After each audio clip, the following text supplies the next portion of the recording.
Hello everyone.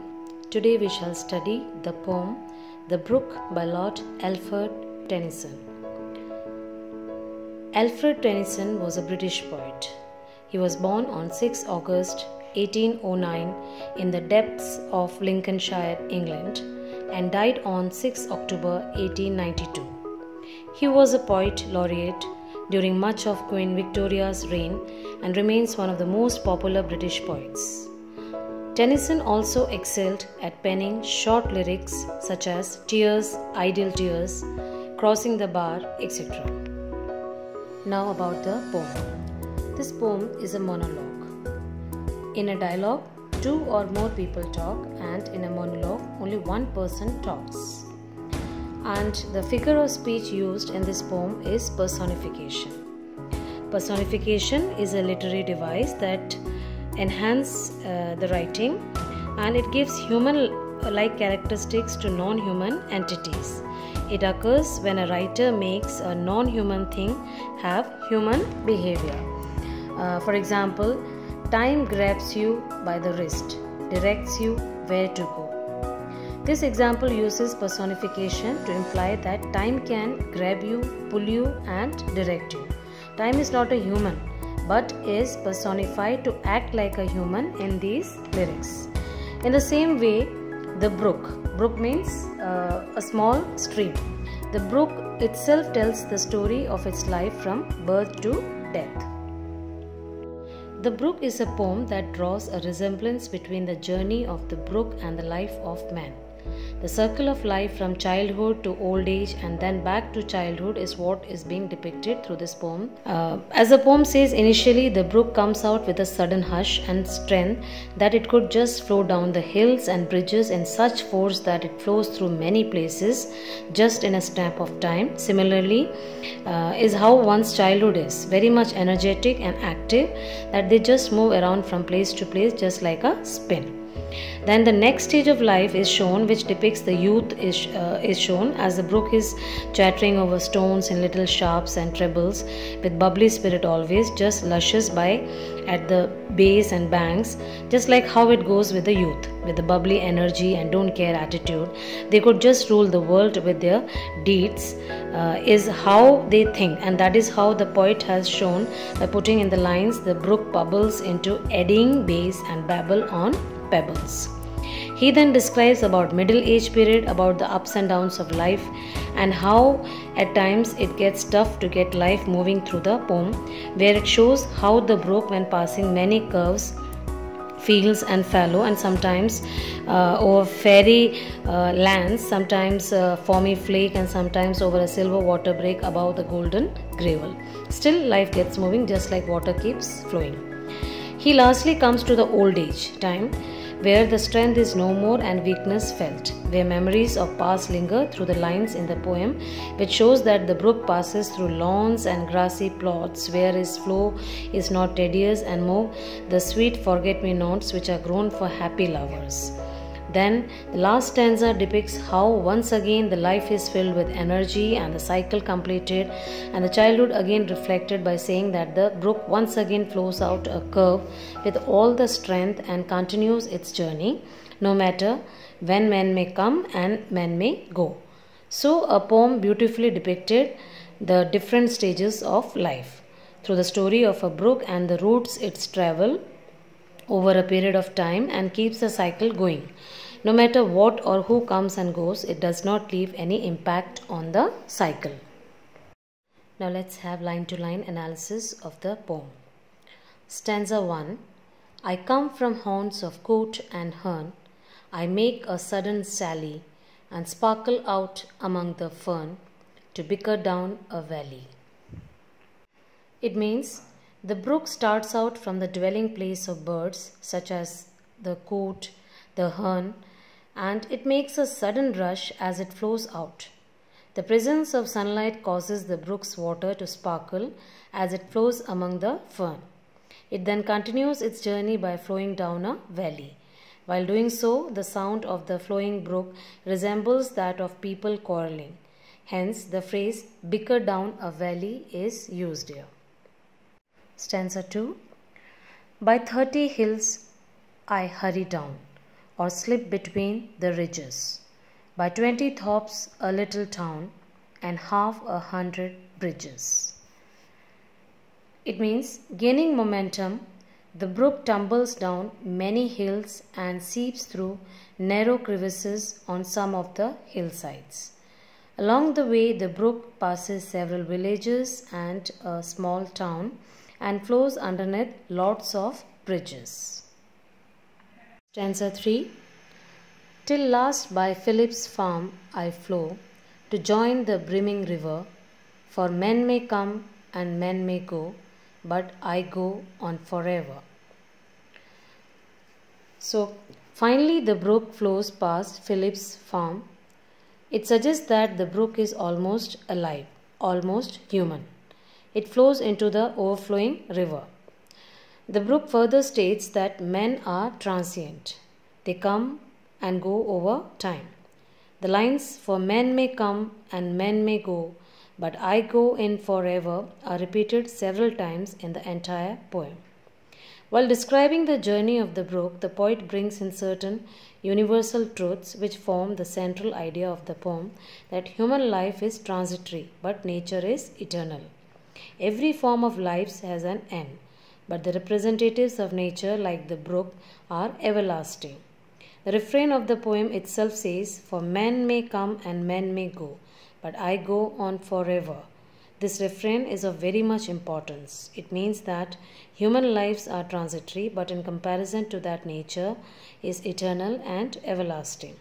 The brook, an object of nature, will be there for eternity, but on the contrary, humans are short-lived. Man is mortal, once born will die, but nature and its objects are immortal. They will be there till eternity. Stanza 4. I chatter over stony ways, in little sharps and trebles. I bubble into eddying bass, I babble on the pebbles. As the brook flows over stony path, its water makes a chattering sound. The sound is high-pitched. Hence, the phrase sharps and trebles are used. Both are used for high-pitched notes in music. As water flows past an obstacle, a reverse motion is created that leads to swirling. These are known as eddies. A lot of bubbles are also formed. As the brook flows over pebbles, the sound it makes is similar to that made while talking rapidly. Hence, the phrase babble on the pebbles is used. Stanza 5. With many a curve my banks I fret, by many a field and fallow, and many a fairy foreland set, with willow, weed, and mallow. The brook moves on, taking many curves, and creates rough and unpleasant sound on the banks of the brook. The brook moves through many field and uncultivated lands. The brook goes through the foreland, that is the land just before the merging point. The poet describes the land to be fairy land, as with flowers and beautiful plants like willow and mallow it looks so. Stanza 6. I chatter, cater as I flow, to join the brimming river, for men may come and men may go, but I go on forever. The brook here creates various sounds before merging with its destination. As the brook flows on its way to the overflowing river, it makes a continuous sound. The sound is like that of people talking. Hence the line, I chatter, chatter as I flow. The brook repeats that although men are transient, it goes on forever. Stanza 7. I wind about and in and out, with here a blossom sailing, and here and there a lusty trout, and here and there a grayling. In this stanza, the brook coils and twists on its way to the river. On its way, it had lots of ups and downs, and in its winding movement, it often falls from height and goes in deep water and comes out to continue to flow. The floating blossom appears to be sailing on the brook. The brook is also home to fresh water fish such as trout and grayling. The trout is a vigorous and energetic fish, hence Tennyson calls it lusty. And here and there a foamy flake upon me as I travel, with many a silvery water break above the golden gravel. Due to occasional turbulent flow, flakes of foam are produced which float on the flowing brook. Water breaks are breaks on the brook's surface caused by unevenness of its bed. These water breaks reflect the sun that makes them appear silver. So gravel is usually of a brownish yellow hue, hence the phrase golden gravel is used here. In other words, when the brook moves, the waves clash with each other and creates bubbles, and those bubbles in group make pieces of forms. The brook moves through different curves and the clashes create silvery water break. These forms and silvery water break can be visible on the surface of the water and at the base of the brook. There are golden colored stones. Stanza 9. And draw them all along and flow to join the brimming river, for men may come and men may go, but I go on forever. The brook draws along with it several floating objects as it flows towards the river. Here the poem's refrain is repeated. Stanza 10. I steal by lawns and grassy plots, I slide by hazel covers, I move the sweet forget-me-nots that grow for happy lovers. The brook flows by grassy stretches. It passes by land covered with hazel. It's a type of shrub. Forget-me-nots are low-growing plants with bright blue flowers. They often grow on the banks of streams, sometimes even touching the water surface. Forget-me-nots flowers are often associated with lovers. As the brook flows, it gently moves the flowers that touch the water. 11. I slip, I slide, I gloom, I glance. Among my skimming swallows, I make the netted sunbeam dance against my sandy shallows. The brook moves along making different movements like slipping, sliding, moving through darkness and so on. And there we find swallow birds to skim on the surface of the water for food. The brook waves create a net-like structure on which the sunshine sparkles, and it seems to us as if the sunbeams are dancing. Sandy shallows refer to the shallow part of the brook that contains a lot of deposited sand and silt. As the brook moves, the netted sunbeam falling on the shallow bed appears to dance.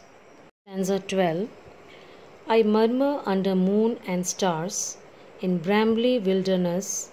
I linger by my shingly bars, I loiter round my cresses.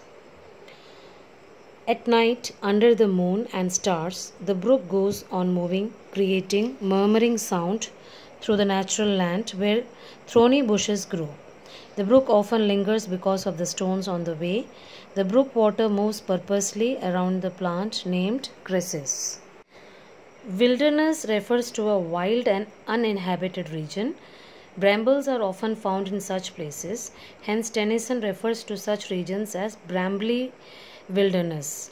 In quiet nights, as the brook passes over numerous pebbles and uneven land, it makes a certain sound. In the silent wilderness, such sounds can be clearly heard. The sound reminds one of murmuring. It is as if the brook is talking to itself. Cresses in this case refer to watercress that often grows on the edges of brooks. As the brook passes these tufts of watercress, its water seems to coalesce among the plants. Hence, Tennyson used the word loiter. The brook leaves the wilderness, the shingly bars and the watercress behind and flows in graceful curves towards the river. And out again I curve and flow to join the brimming river, for men may come and men may go, but I go on forever.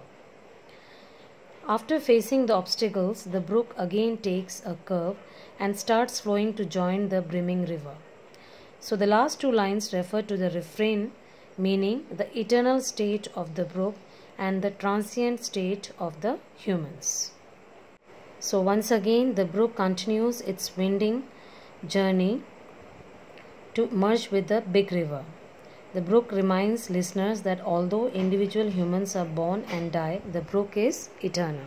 So in this poem, while describing the journey of the brook, the poet brings in certain universal truths which form the central idea of the poem, that human life is transitory, but nature is eternal.